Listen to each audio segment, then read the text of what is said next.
పల్నాడు జిల్లా నర్సారావుపేట కూటమి అభ్యర్థి చదలవాడ అరవింద్ బాబు కుమార్తె డాక్టర్ అమూల్య భావోద్వేగానికి గురయ్యారు. 5 ఏళ్లుగా ప్రజల కోసం తన తండ్రి అరవింద్ బాబు పడిన కష్టాన్ని తలుచుకుని కన్నీటి పర్యంతమయ్యారు. రామిరెడ్డిపేటలో వైసీపీకి చెందిన 100 మంది కార్యకర్తలు, నాయకులు టీడీపీలో చేరారు. ఈ సందర్భంగా ఏర్పాటు చేసిన సభలో మాట్లాడిన అమూల్య మళ్లీ వైసీపీ అధికారంలోకి వస్తే రాష్ట్రంలో దారుణమైన పరిస్థితులు ఏర్పడతాయన్నారు. ప్రజలు ఆలోచించి ఓటు వేయాలని పిలుపునిచ్చారు.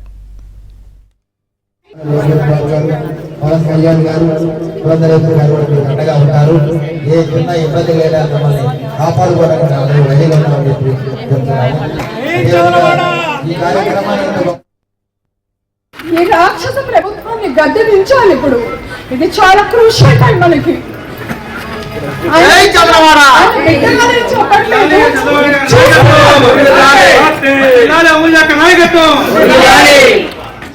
ఇప్పటికీ కూడా వాళ్ళు దారి ఆపలేదు అంటే ఎలక్షన్ రోజు కూడా వాళ్ళు దాడి చేయడానికి రెడీగా ఉన్నట్టు సంకేతం ఇది. మనందరం కలిసికట్టుగా పోరాడాలి. ఈ టైంలో కూడా ఇప్పుడు కూడా పోరాడకపోతే మళ్ళీ ఆ జగన్మోహన్ రెడ్డి గారికి అలాగే కోమరెడ్డి గారికి ఇంకో ఛాన్స్ ఇచ్చినట్టు మీరు ఆలోచించాలన్న ఆడబిడ్డలు అయ్యండి. మనము ఒక నిండు ప్రాణానికి ప్రాణం కోసం శక్తి దేవుడు మనకి ఇచ్చాడు. ఎవ్వరూ భయపడద్దు, ఎవరికి భయపడే అవసరం లేదు.